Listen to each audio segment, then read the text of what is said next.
The first part, we will talk about e-government. So, please take a moment to read the objectives.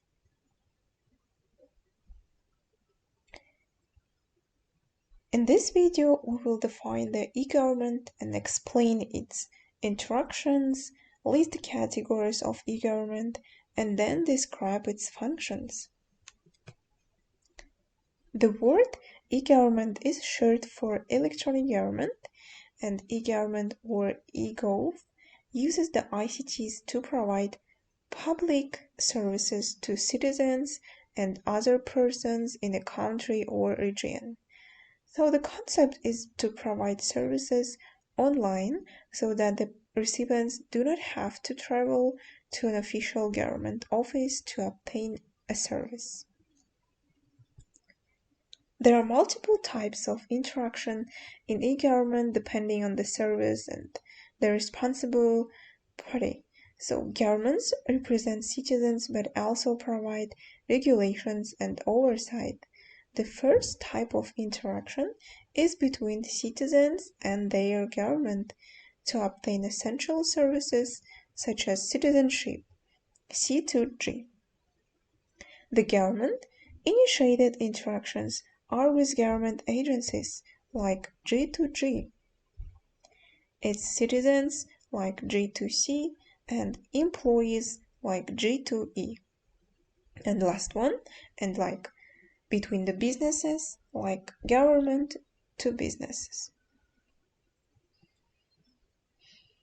The first e-gov function is to make information available online for citizens, businesses, and others to access easily. Next, it establishes two-way communication so that users can engage in dialogue with agencies to report problems, send comments, or make requests. Furthermore, users can access and exchange information with the system, such as updating a name or address. The third function is to conduct transactions, such as accessing or paying taxes, applying for services and grants, or renewing documents. Lastly, e-government provides governance to enable active citizen participation by informing, representing, consulting, and encouraging. So, involving citizens to engage in government activities such as voting and open forums.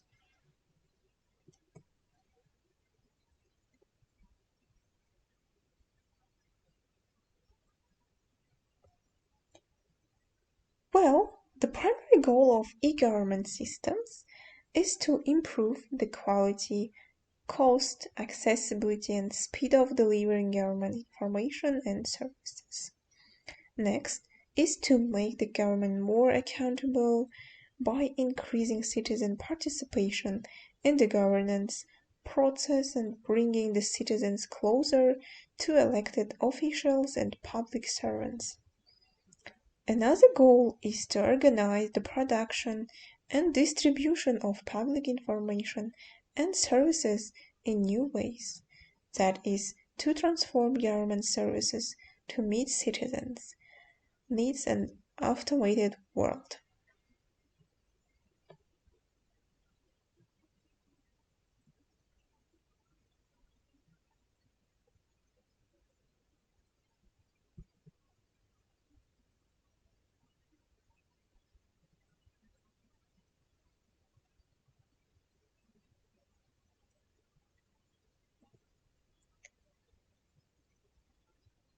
So, in e-government we have advantages. So there are many advantages to e-government systems.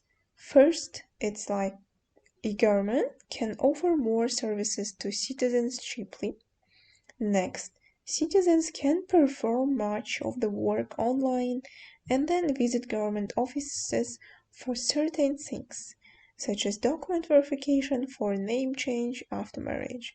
So it also increases the government transparency and citizens' participation, such as voter awareness and participation in elections.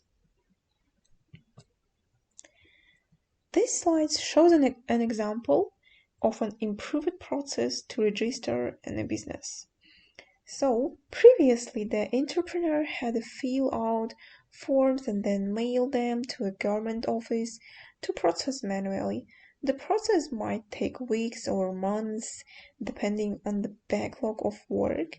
So, an eGov system could remove the human element in the government office and process everything online in less than an hour.